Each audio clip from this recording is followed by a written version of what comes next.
Coucou tout le monde, bienvenue sur notre chaîne YouTube Viens et suis-moi, écoute et prête l'oreille, je suis Vaya Priar et je suis heureuse de pouvoir vous retrouver pour une nouvelle semaine et une nouvelle étude de notre programme Viens et suis-moi de l'Ancien Testament. Et cette semaine, nous avions à lire les livres de Ruth, les chapitres 1 à 4 et le livre de 1 Samuel, les chapitres 1 à 3.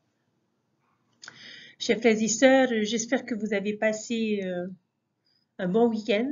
Aujourd'hui, jour où vous découvrez peut-être cette vidéo, c'est-à-dire lundi matin, jour férié. J'espère que vous avez prévu de belles choses en famille en tout cas, ou de vous reposer avant d'entamer une nouvelle semaine. J'espère que vous profiterez de ce jour férié pour vous plonger un petit peu dans vos écritures et pour découvrir les merveilleux enseignements de notre étude de cette semaine. Une étude que j'aime beaucoup parce que elle met à nouveau à l'honneur des femmes dont je voudrais parler aujourd'hui. Alors, dans le livre, le premier livre que nous allons étudier ensemble est celui de Ruth. Parfois, nous nous imaginons que notre vie doit suivre une voie clairement tracée du début à la fin. Après tout, le chemin le plus court entre deux points, c'est bien une ligne droite. Pourtant, nous voyons que notre vie est souvent ponctuée de retards ou de détours qui nous amènent dans des directions auxquelles nous ne nous attendons pas. Notre vie peut être très différente de ce que nous avions envisagé. Ruth et Anne, qui sont les deux personnes que nous allons étudier aujourd'hui, comprenaient certainement cela. Ruth n'était pas israélite, mais elle en avait épousé un. Et quand son mari est mort, elle a dû faire un choix. Allait-elle retourner dans sa famille et à la vie qu'elle avait connue précédemment, ou bien allait-elle embrasser la foi israélite et trouver un nouveau foyer auprès de sa belle-mère? C'est ce que nous découvrons dans le chapitre 1 de Ruth. Le plan que Anne avait fait pour sa vie était d'avoir des enfants. Et son incapacité à en avoir lui a laissé un sentiment d'amertume dans l'âme. C'est ce que nous découvrons dans le premier chapitre de 1 Samuel. Pendant que vous lisez les histoires de Ruth et d'Anne cette semaine, j'aimerais vous inviter à réfléchir à la foi dont elles ont dû faire preuve pour mettre leur vie entre les mains du Seigneur et suivre un chemin inattendu. J'aimerais ensuite vous inviter à penser à votre propre parcours. Il sera différent de ceux de Ruth et d'Anne et de n'importe qui d'autre. Mais à travers les épreuves et les surprises entre ici et votre destination éternelle, vous apprendrez à dire, comme Anne l'a exprimé, « Mon cœur se réjouit en l'Éternel ». La fin du livre de Juges est très affreux si vous les avez lus. Violent, rempli de haine, d'idolâtrie. Et le dernier verset 25 résume bien cet état. En ce temps-là, il n'y avait pas de roi en Israël. Qu'est-ce que cela signifie? Ça va signifier que chacun faisait ce qui lui semblait bon. Autrement dit, chacun ne pensait qu'à lui-même et faisait à sa façon. Ce n'est pas une coïncidence que le livre de Ruth arrive juste après le livre de Juges et qui sera en contraste avec ce dernier. Nous découvrons l'histoire de Ruth. Le livre des Juges nous a fait le récit de grandes et importantes personnes qui ont fait de grandes et importantes choses. On y a trouvé des guerres, des meurtres, des intrigues politiques et des désastres. On a fait la connaissance de Gédéon, de Samson, de Déborah, d'Abimélec, de Barak. Okay? Le livre de Ruth est bien différent. C'est une histoire qui est simple concernant la vie des Israélites de tous les jours. Ils ne sont personne en particulier et nous ne trouverons pas vraiment de choses importantes se produire. Mais la puissance, chers frères et sœurs, de notre enseignement, justement, va venir de ce contraste entre ces deux récits, celui de Juge et celui de Ruth. On va essayer, en quelque sorte, de résumer le livre de Ruth et je vous invite à noter dans votre lecture les exemples des personnes qui ont davantage pensé aux autres plus qu'à eux-mêmes. Alors, dans les premiers versets du chapitre 1 de Ruth, un Israélite du nom de Elimelech décide de déménager à Moab avec sa femme Naomi et leurs 2 fils. Leurs fils finissent par se marier avec des femmes moabites, Orpa et Ruth. Puis le pays est frappé de famine et les époux de ces 3 femmes meurent. Il y a donc ces 3 femmes qui se retrouvent livrées à elles-mêmes. Une femme israélite et 2 belles-filles moabites, ne sachant pas quoi faire ni où aller. Naomi, la mère, décide de retourner en Israël pour vivre dans sa ville natale, Bethléem. Et alors qu'elle est sur le point de partir, elle a une discussion avec ses 2 belles-filles, Orpa et Ruth. Naomi dit alors à ses 2 belles-filles, « Allez, retournez chacune chez votre mère, que l'Éternel use de bonté envers vous, comme vous l'avez fait envers ceux qui sont morts et envers moi. » Verset 9. Que l'Éternel vous fasse trouver à chacune du repos dans la maison d'un mari. Et elle les embrassa. Elles élevèrent la voix et pleurèrent. Vous voyez donc ici une personne qui pense à ses belles-filles, notamment Naomi qui pense à ses belles-filles et qui leur souhaite le meilleur et les libère de leurs obligations et de leurs sentiments suite au décès de leur époux. Leur obligation, notamment de rester aux côtés de Naomi pour pouvoir l'aider. Et elle leur fait savoir qu'elle va retourner auprès des siens, c'est-à-dire en Israël, et qu'elle devrait en faire autant, c'est-à-dire retourner à Moab. Et au verset 10, elles vont lui dire, non, nous irons avec toi vers ton peuple.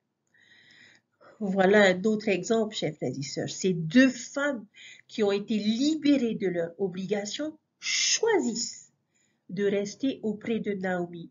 Pourquoi? Probablement parce qu'elle savait que dans son âge avancé, elle aurait besoin d'être assistée. Et elle décide de rester avec elle. Mais Naomi leur dit, « Retournez mes filles, pourquoi viendriez-vous avec moi? Ai-je encore dans mon ventre des fils qui puissent devenir vos maris? » Verset 12, « Retournez mes filles, allez, je suis trop vieille pour me remarier. Et quand je dirai, j'ai de l'espérance, qu'en cette nuit même je serai avec un mari et que j'enfanterai des fils. » Verset 13, « Attendriez-vous pour cela qu'ils aient grandi? Refuseriez-vous pour cela de vous marier? Non, mes filles, car à cause de vous, je suis dans une grande affliction, parce que la main de l'Éternel s'est abattue sur moi. » Verset 14. Et elles élevèrent la voix et pleurèrent encore. Orpa embrassa sa belle-mère, mais Ruth s'attacha à elle. Dans ce petit épisode, on peut ressentir beaucoup d'émotions. Orpa embrassa sa belle-mère, mais Ruth décide de s'attacher à elle. Verset 15. Naomi dit à Ruth, « Voici ta belle-sœur est retournée vers son peuple et vers ses dieux. Retourne chez toi comme ta belle-sœur. » Et encore une fois, Naomi, où nous voyons l'une des plus belles déclarations remplies d'amour et de sacrifice, Ruth, au verset 16, répondit, « Ne me presse pas de te laisser, de partir loin de toi. Où tu iras, j'irai.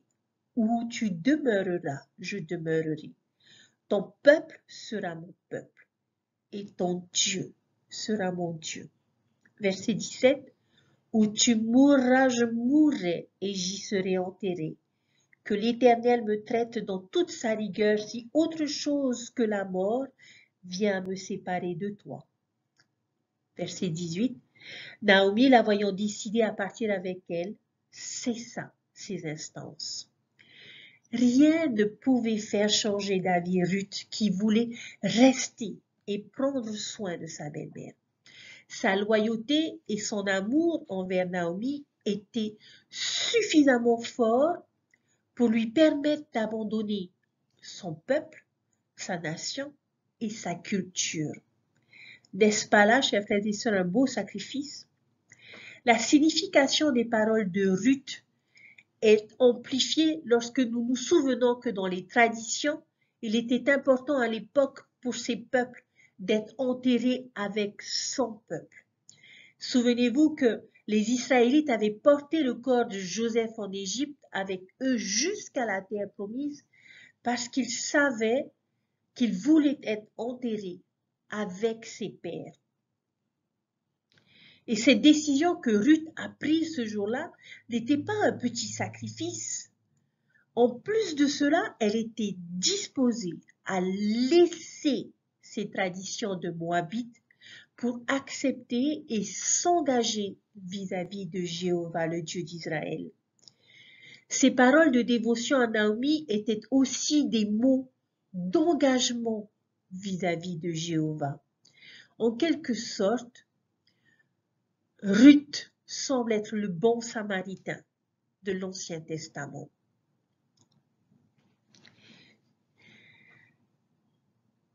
Dans le chapitre 1 au verset 19 et dans le chapitre 2 au verset 7, nous voyons donc que ces deux femmes font le chemin vers Bethléem et sont accueillies par le peuple.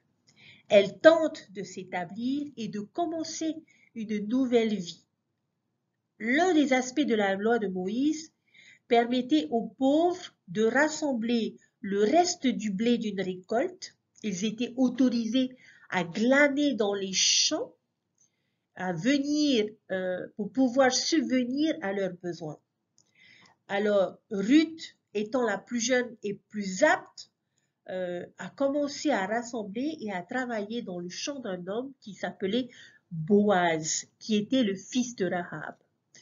Boaz a vu Ruth et a demandé à ses serviteurs qui était cette jeune femme. Et ils lui dirent qu'elle était Ruth, une belle fille moabite qui avait quitté sa terre pour soutenir et pour aider Naomi, sa belle-mère. Alors il va s'avancer vers elle et il va lui dire, au verset 8, « Écoute ma fille, ne va pas glaner dans un autre champ. Ne t'éloigne pas d'ici et reste avec mes servantes. » Verset 9, « Regarde où l'on moissonne dans le champ et va après elle. J'ai défendu à mes serviteurs de te toucher.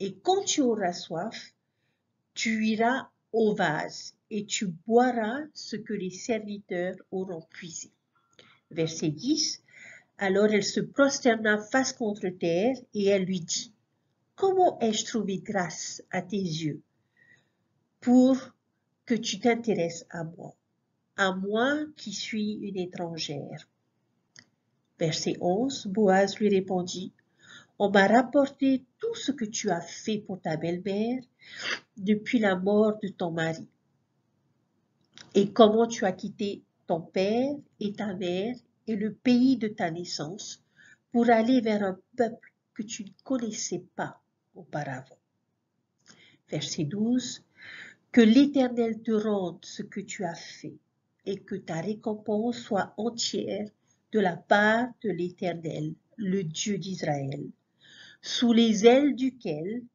tu es venu te réfugier. » Verset 13, et elle se dit, « Oh, que je trouve grâce à tes yeux, mon Seigneur, car tu m'as consolé et tu as parlé au cœur de ta servante. Et pourtant, je ne suis pas, moi, comme l'une de tes servantes. » Verset 14, au moment du repas, Boaz dit à Ruth, « Approche, mange du pain et trempe ton morceau dans le vinaigre. » Elle s'assit à côté des moissonneurs. Il lui donna du pain grillé. Elle mangea et se rassasia, et elle garda le reste. Verset 15. Puis elle se leva pour glaner. Boaz donna cet ordre à ses serviteurs, qu'elle glane aussi entre les gerbes, et ne l'inquiétez pas. Verset 16. Et même, vous ôterez pour elle des gerbes quelques épis que vous la laisserez glaner, sans lui faire de reproche. Verset 17. Elle glana dans le champ jusqu'au soir, et elle bâtit ce qu'elle avait glané. Il y eut environ 1 épha d'orge. Chers frères et sœurs, je me suis permise de lire cette histoire parce que nous pouvons voir dans ce récit beaucoup d'exemples de gentillesse et d'action désintéressée.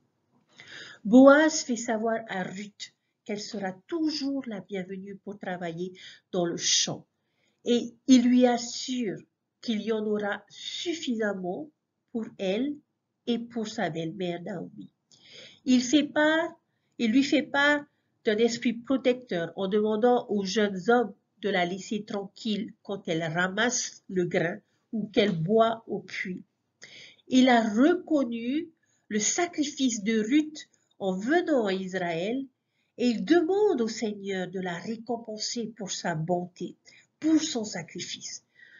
Je ne pense pas que Boaz avait des intérêts dans toutes ses actions et dans ses sacrifices et dans le service qu'il rend à Ruth.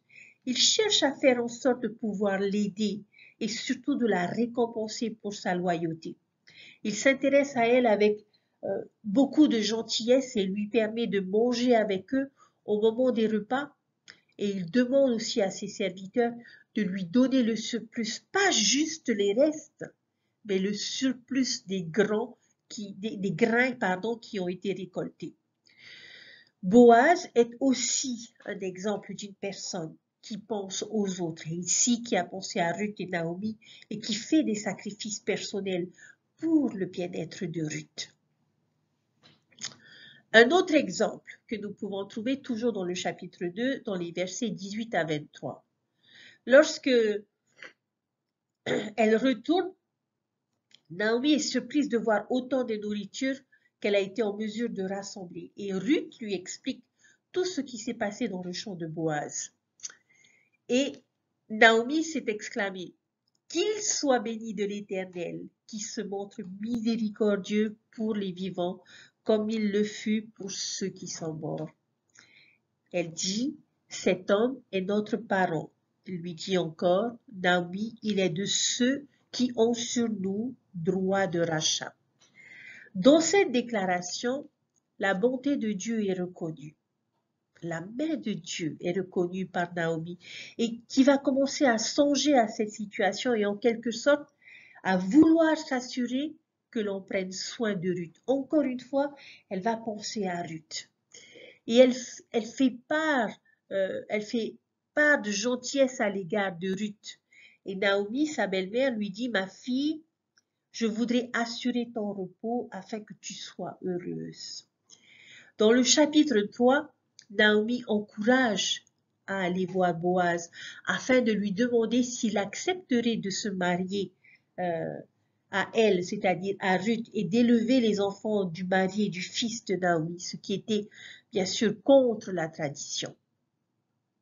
Et nous voyons au verset 8 qu'au milieu de la nuit, cet homme eut une frayeur. Il se pencha et voici, une femme était couchée à ses pieds, en l'occurrence Ruth. Il dit, verset 9, « Qui es-tu » Elle répondit, « Je suis Ruth, ta servante. Étends ton aile sur ta servante, car tu as droit de rachat. » Et il dit, « Sois bénie de l'Éternel, ma fille. » Ce dernier trait témoigne encore plus en ta faveur que le premier, car tu n'as pas recherché des jeunes gens pauvres ou riches. Verset 11, « Maintenant, ma fille, ne crains pas, je ferai pour toi tout ce que tu diras, car tout le monde ici sait que tu es une femme vertueuse. » Aussi bien Boaz et Ruth reconnaissent la gentillesse de l'un et de l'autre.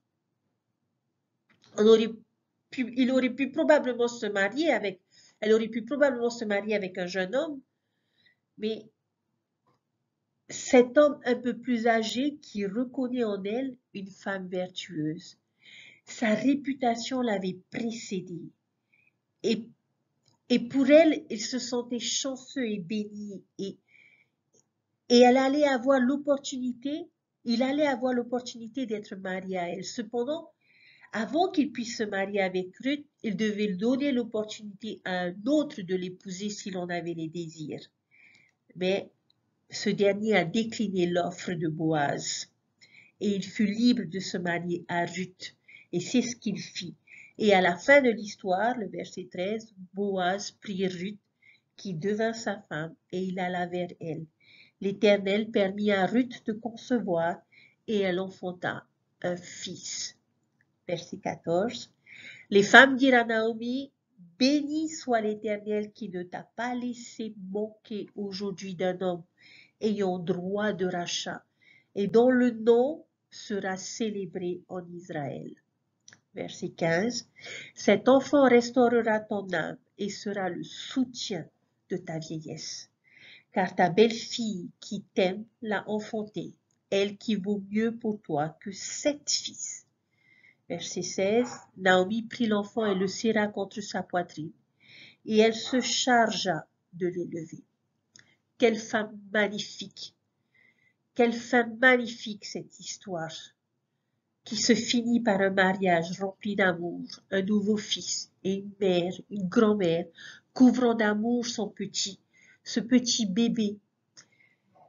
Pouvez-vous à présent voir le contraste qu'il y a entre le livre de Juges et le livre de Ruth à travers sa douceur, sa miséricorde et sa nature remplie d'amour qui est mis en évidence l'esprit, la lumière du Nouveau Testament, de l'Ancien Testament, pardon.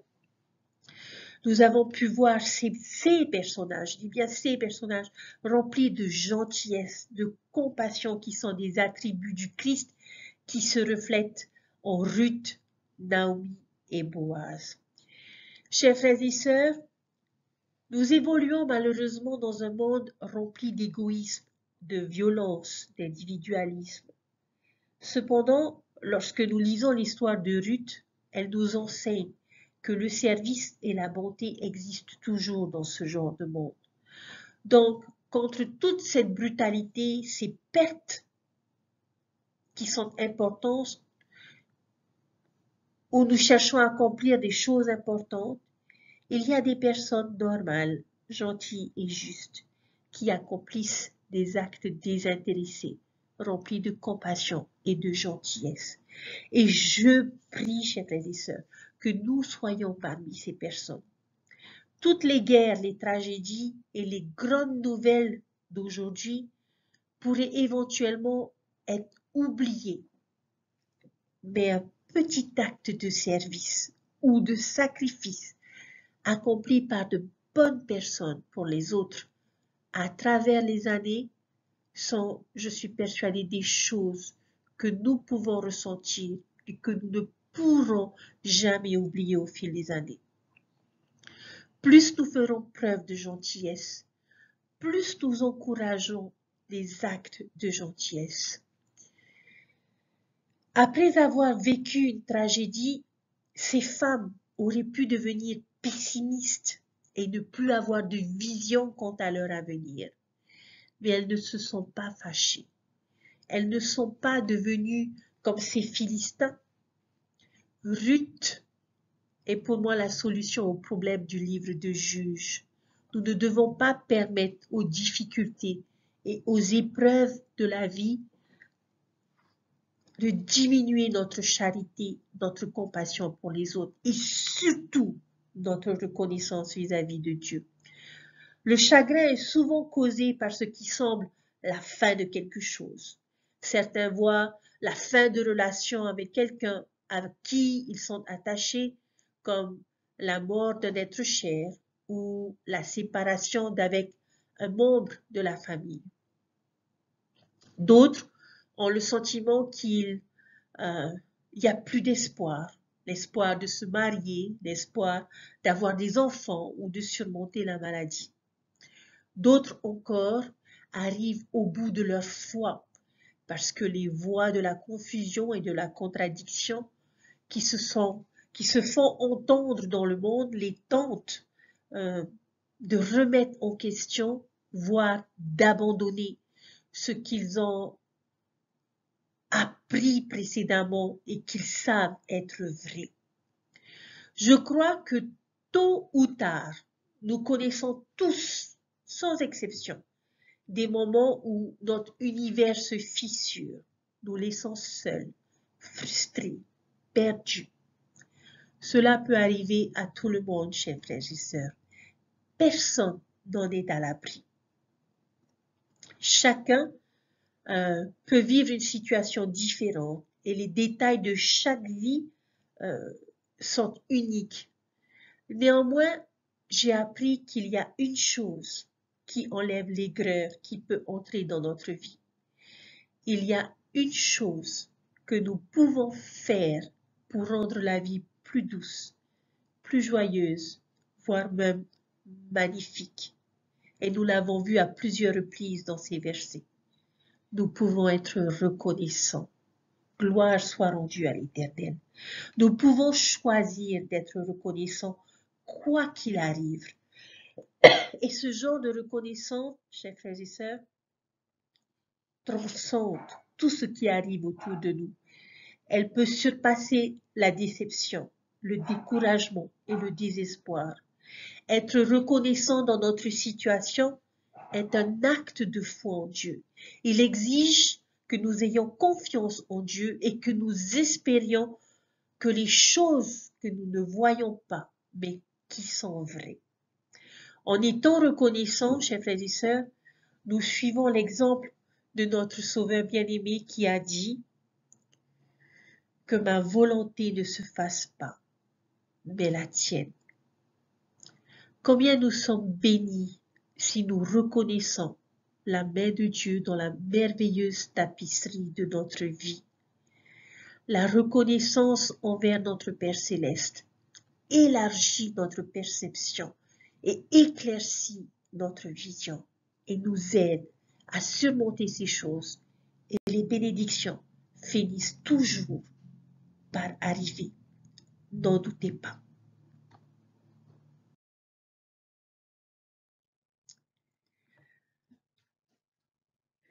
Découvrons à nouveau, à présent, l'histoire d'Anne. Mais avant de découvrir ce personnage, j'aimerais vous faire part d'une petite compilation de prières d'enfants que j'ai partagée dans mon témoignage aujourd'hui en réunion de Sainte-Seine, où ces enfants avaient été invités à rédiger leurs prières sous forme de lettres à notre Père céleste. Et voici quelques lettres des enfants. Une disait « Cher Dieu, ma maman me dit toujours que tu as une raison pour chaque chose sur terre. Mais je suppose que le brocoli doit être un de tes mystères. » Une autre a dit « Cher Dieu, quand ma sœur va-t-elle arrêter de m'ennuyer? Je suis arrivée au bout de ma patience. » Une autre lettre disait « Cher Dieu, j'espère que mon chien est avec toi dans les cieux. S'il te plaît, prends bien soin de lui. Désolé, il aime manger les savates. » Cher Dieu, peut-être que Caïn ne voulait pas tuer Abel s'il avait eu sa propre chambre. En tout cas, ça marche pour moi avec mon frère. Une autre lettre disait « Cher Dieu, comment cela se fait-il que tu n'aies pas inventé de nouveaux animaux?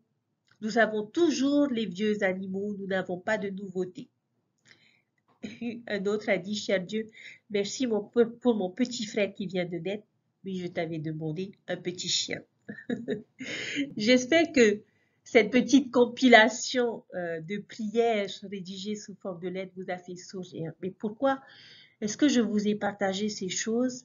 Eh bien, c'est pour vous faire part de la foi simple et de la curiosité de ces enfants. Dans 1 Samuel chapitre 1, nous avons aussi l'histoire d'enfants et de prières. Et il s'agit donc de l'histoire de Anne. Comment est-ce qu'elle est devenue la mère d'un prophète dont nous étudions le livre aujourd'hui, 1 Samuel? Anne était la femme d'un homme nommé Elkanah qui avait aussi une autre femme du nom de Pénina. Elle avait des enfants, mais pas elle, et c'était vraiment difficile pour elle. Son histoire est un peu semblable à celle de Sarah et de Rachel, mais en plus de cela, eh ben, l'autre femme, Pénina, se moquait d'elle parce que elle avait des enfants et que Anne ne pouvait pas en avoir. Et au lieu de faire preuve de compassion vis-à-vis de Anne, eh ben, Pénina ne faisait qu'empirer les choses et enfoncer davantage le couteau dans la plaie. Il y a une petite leçon à tirer de cette histoire. Ne provoquons pas les autres dans une grande souffrance en leur rappelant leurs désirs qui n'ont pas été réalisés. Anne, dans le verset 6, considérait Pénina comme son adversaire. Qui d'autre appelle-t-on adversaire, chers frères et sœurs? Comme le veut la tradition, chaque année, la petite famille se rend à Shiloh pour offrir des sacrifices dans le temple. Et ce qui rendait la situation pour Anne encore plus difficile, c'est que lorsqu'il y avait le partage des portions, des portions étaient données à chaque femme et chaque enfant. Anne, comme les versets nous disent, reçoit malgré tout une part double. Et malgré cela, ce devait être difficile de voir que beaucoup de portions avaient été attribuées à Pénina, à ses fils et ses filles. Je nous invite, chers frères et sœurs, à lire ce premier chapitre en utilisant 3 couleurs. La première couleur qui montrera les sentiments d'Anne. La deuxième, ce qu'elle décide de faire. Et la troisième couleur, le résultat. Chers frères et sœurs, j'ai beaucoup aimé cette histoire parce que j'ai eu le sentiment qu'elle s'appliquait à moi-même. Voyons ce qu'elle a éprouvé. Nous voyons dans le verset 6 qu'elle était portée à sérénité. Dans le verset 7 qu'elle pleurait. Dans le verset 8 que son cœur était attristé. Et dans le verset 10 qu'elle avait de l'amertume dans l'âme. Dans le verset 15 qu'elle souffre en son cœur. Et dans le verset 16 les excès de sa douleur et de son chagrin. Chers frères et sœurs, vous est-il déjà arrivé de ressentir ces mêmes choses, d'éprouver ces mêmes sentiments? Votre cœur a-t-il déjà été attristé? Avez-vous eu de l'amertume dans l'âme? Avez-vous souffert? Votre cœur, avez-vous connu les excès de douleur et de chagrin? Anne va nous enseigner un merveilleux exemple de ce que nous pouvons faire lorsque nous nous trouvons face à ces sentiments. Que fait-elle? Verset 7. Elle ne mange point. En d'autres termes, elle jeûna. Verset 9. Anne se leva. En d'autres termes, elle agit, elle décide de faire quelque chose et de faire preuve de foi plutôt que de rester dans la douleur. Verset 9. J'adore. Elle alla au temple. Et c'est justement le meilleur endroit où aller lorsque notre cœur souffre et que notre esprit est dans le chagrin. C'est l'endroit parfait pour faire ce qu'elle fait. Verset 10, elle pria l'Éternel. Lorsque nous désirons quelque chose, lorsque nous avons besoin d'aide, comme ces petits-enfants, lorsque nous avons besoin d'être réconfortés, il y aura toujours, chers frères et sœurs, une personne vers qui aller, qui est notre Père Céleste, qui nous entendra. Et dans cette prière, Anne va faire un vœu au Seigneur. Éternel des armées, si tu daignes regarder l'affliction de ta servante, si tu te souviens de moi et n'oublie pas ta servante, si tu donnes à ta servante un fils, je le consacrerai à l'Éternel pour toute la durée de sa vie, et le rasoir ne passera pas sur sa tête. Quelle belle prière de consécration, chers frères et sœurs. Ce n'était pas un deal désespérant entre elle et le Seigneur. Elle ne réclame pas des bénédictions comme si elle posait un ultimatum au Seigneur, mais elle est humble. Et 3 fois, elle fait référence à elle-même comme une servante. Elle assure au Seigneur qu'elle était disposée à se vouer à lui et qu'elle était disposée à consacrer son enfant s'il le lui accordait. Lorsque nous désirons de grandes bénédictions du Seigneur, il est correct de notre part de renouveler nos alliances de consécration avec lui.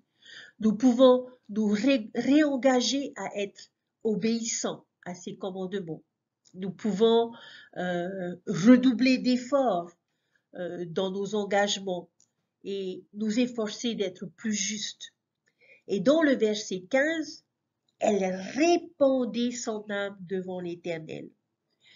Parfois, il nous arrive de faire de même.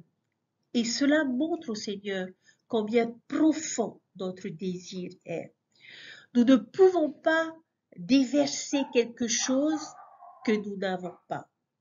Si nos désirs sont justes et profonds, nous pouvons prier de manière à pouvoir étaler nos émotions, nos désirs et nos supplications à Dieu. Il y a, à mon humble avis, en tout cas c'est le cas pour moi, un grand soulagement à pouvoir le faire et à agir ainsi. Mais il doit y avoir un juste équilibre et nous devons être prudents lorsque nous faisons nos requêtes au Seigneur. Nous ne devons pas nous plaindre vis-à-vis du Seigneur ou paraître reconnaissants ou demander des choses que nous ne devrions pas avoir. Nous ne devons pas être semblables à Balaam qui continue de demander une réponse différente à sa prière alors qu'il en a déjà reçu une mais que cette réponse ne lui convenait pas.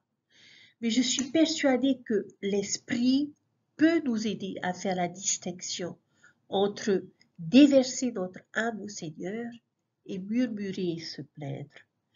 Anne ici prie profondément et sincèrement pour une bénédiction juste qu'elle désire profondément et de tout son cœur.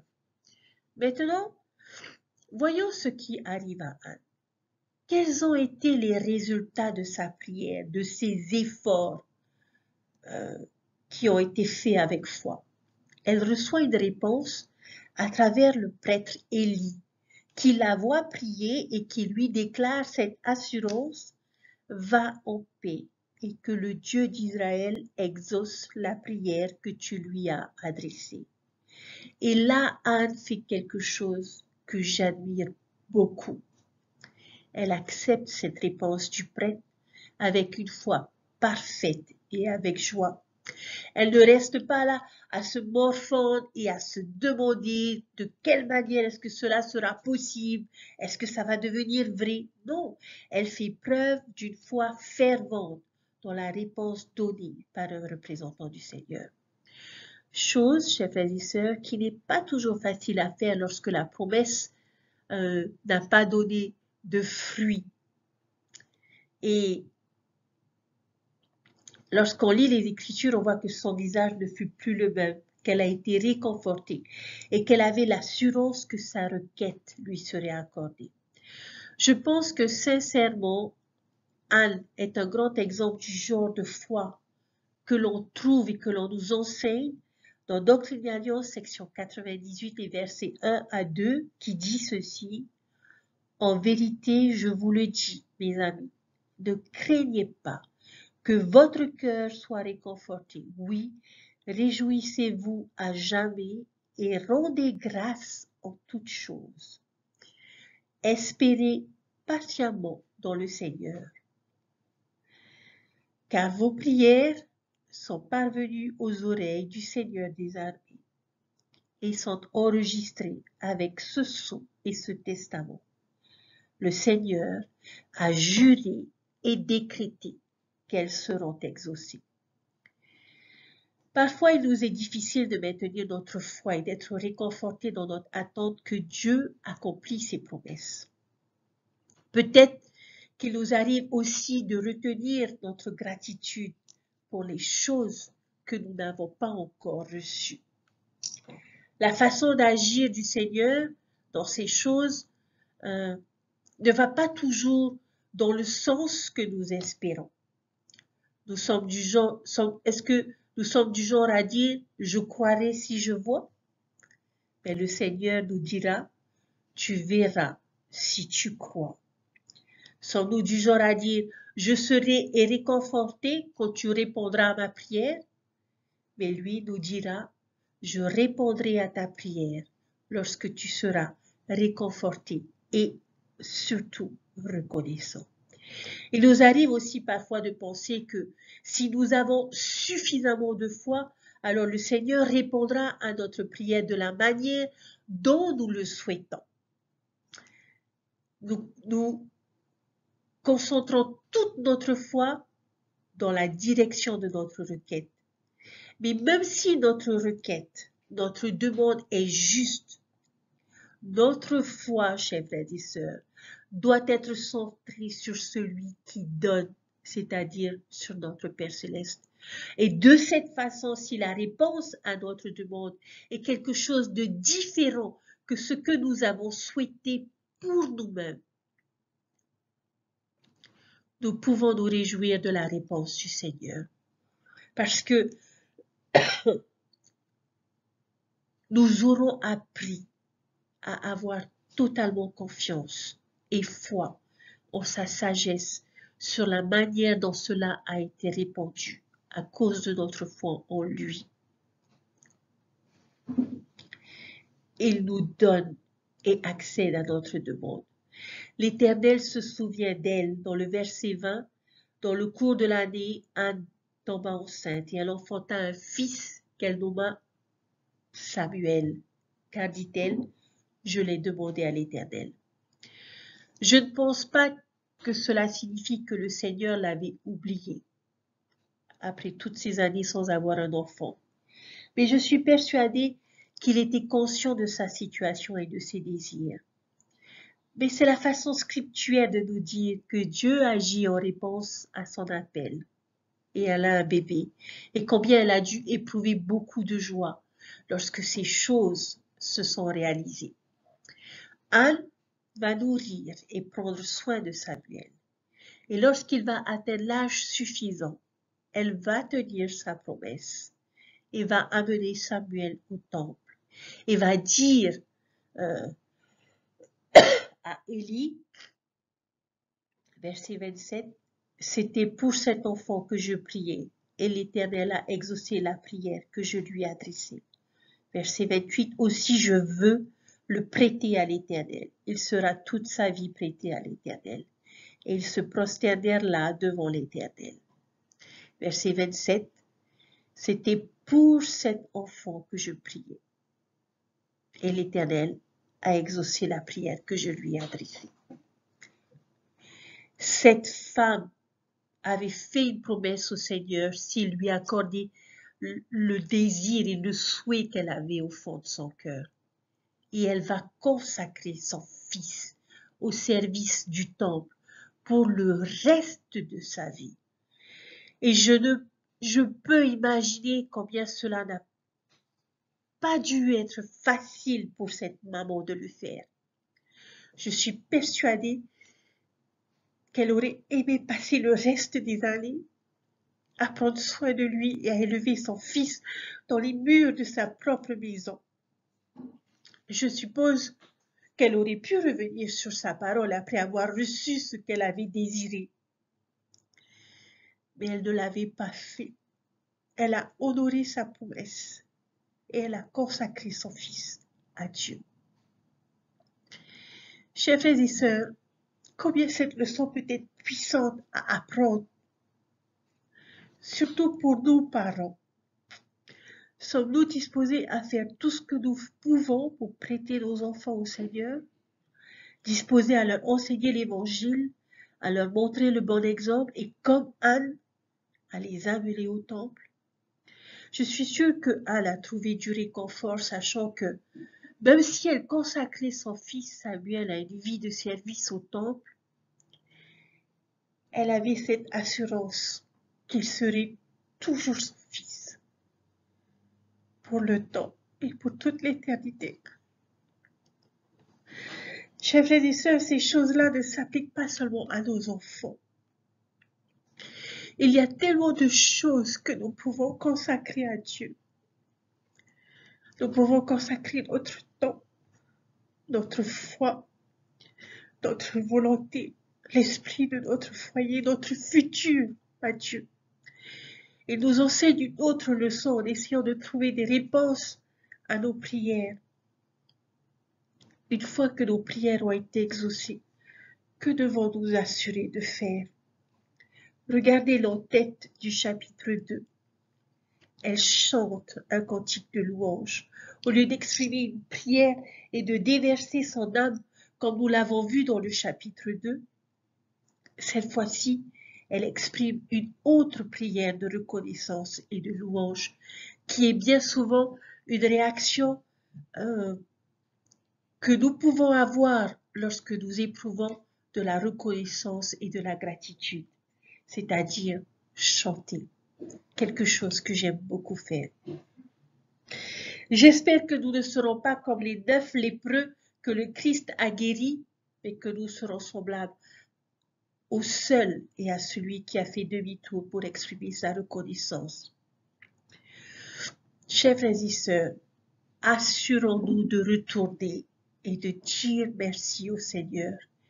Il y a de nombreuses choses merveilleuses dans cette prière où elle explique sa joie, l'esprit, sa confiance augmentée et sa foi en Dieu, où elle reconnaît la grâce de Dieu, sa sagesse, son pouvoir et exprime sa confiance dans son triomphe sur la méchanceté. Je sais que j'ai vu à maintes reprises la main du Seigneur dans ma vie. J'ai vu le Seigneur répondre à mes prières et à chaque fois, l'Esprit m'a donné cette douce confirmation de la présence de Dieu et de son amour pour moi. Et j'ai toujours su faire en sorte d'exprimer ma reconnaissance pour toutes ces merveilleuses expériences. Je nous invite à rechercher dans notre mémoire cette prière spéciale pour laquelle nous avons déversé notre âme au Seigneur et qui a été exaucée et qui nous a apporté beaucoup de joie et beaucoup de bénédictions dans notre vie. Lorsque ces souvenirs nous reviendront, je nous invite, chers frères et sœurs, à nous mettre à genoux et à exprimer notre reconnaissance et notre gratitude à notre Père Céleste. Ce peut être un enfant pour lequel nous avons prié. Ce peut être un travail pour lequel nous avons prié. Une relation pour laquelle nous avons prié. Une guérison pour laquelle nous avons prié. Une bénédiction pour laquelle nous avons prié. Et nous pouvons nous réjouir et être reconnaissants vis-à-vis de ce Dieu qui nous a entendus et qui nous a accordé ces choses. Chers frères et sœurs, des miracles viennent parfois en réponse à nos prières. Ils ne correspondent pas toujours à ce que nous demandons ni ce à quoi nous nous attendons. Mais quand nous faisons confiance au Seigneur, il est là et il fait le nécessaire. Il fera en sorte que le miracle se produise au moment où nous en avons besoin.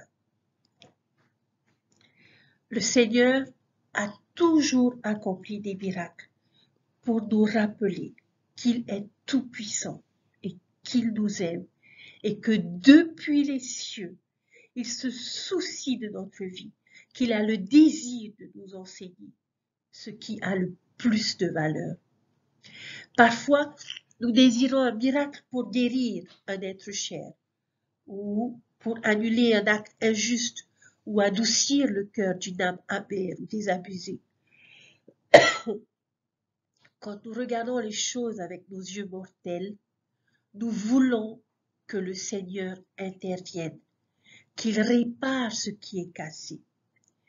Mais par la foi, le miracle se produira, pas nécessairement selon notre calendrier ou de la manière dont nous le souhaitons. Cela signifie-t-il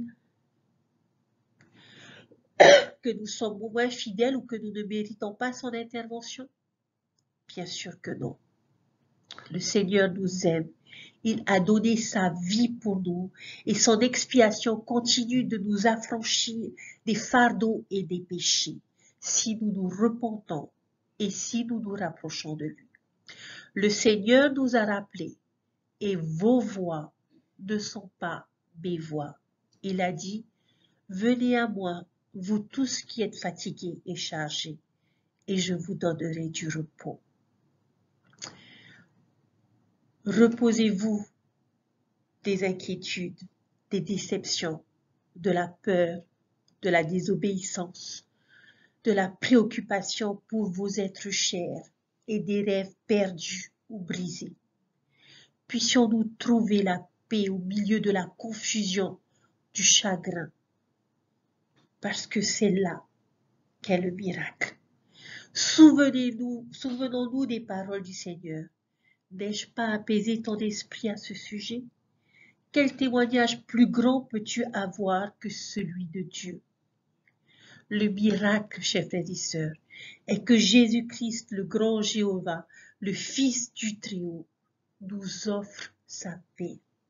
Et je prie humblement pour que vous puissiez ressentir le pouvoir du Rédempteur dans votre vie et que notre Père Céleste réponde à vos supplications avec l'amour et l'engagement dont Jésus-Christ a fait preuve pendant son ministère. Je prie afin que vous restiez fermes et fidèles dans tout ce qui arrivera. Et je prie pour que vous viviez des miracles, si c'est la volonté du Seigneur.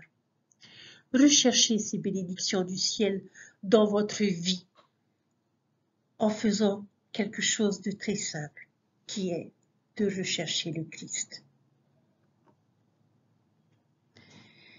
Chers frères et sœurs,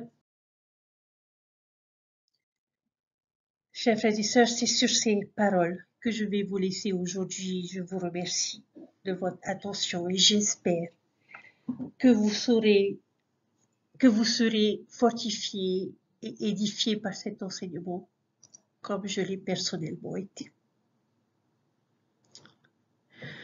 Nous avons été dans un week-end de jeûne où nous avons probablement supplié le Seigneur pour certaines choses, où nous avons probablement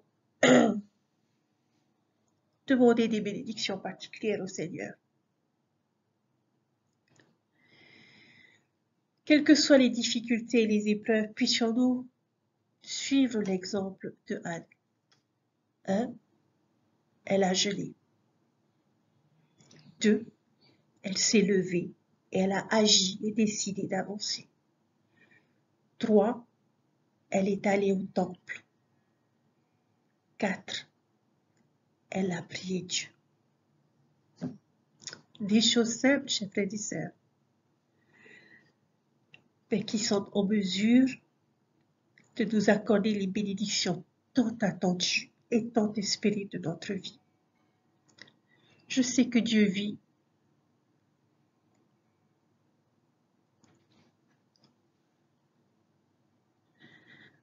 Et mon témoignage qu'il m'aime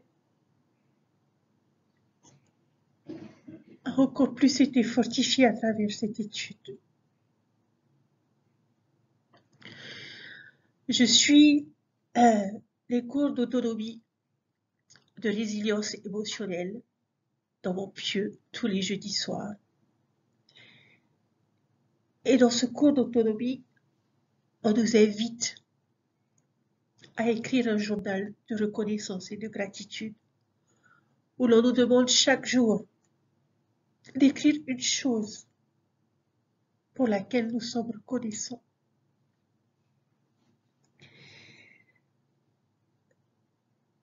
J'avais pour habitude de faire ce journal et j'avais abandonné l'idée jusqu'à ce que je participe à ce cours d'autonomie. Et je peux vous témoigner, chers frères et sœurs, que lorsque nous nous levons le matin et que nous réfléchissons aux choses pour lesquelles nous sommes reconnaissants, cela change complètement notre journée et notre vision des choses. Et nous nous rendons compte que malgré tous les petits tracas et les difficultés que nous pouvons avoir dans notre vie, notre vie est belle et bénie.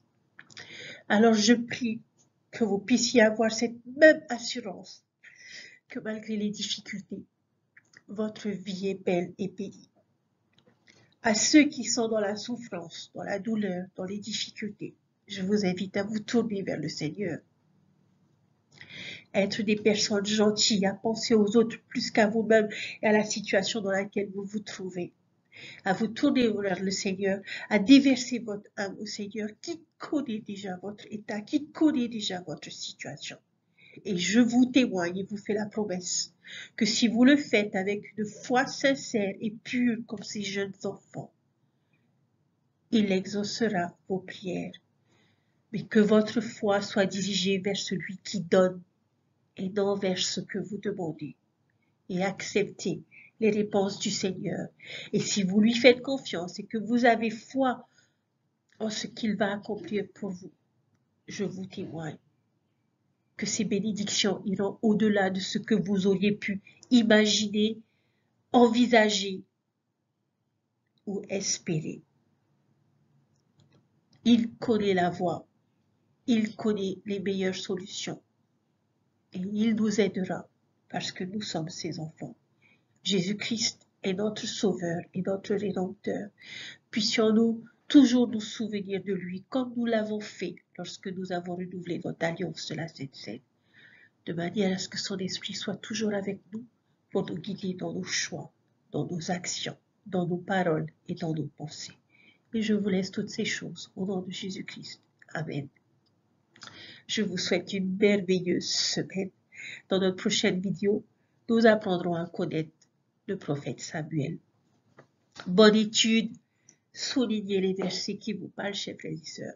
J'ai été profondément édifié par cette étude et je prie que vous le soyez autant et que le Seigneur réponde à sa façon à vos besoins et à vos attentes. Prenez soin de vous, passez une bonne semaine et je vous dis à très bientôt. Bye.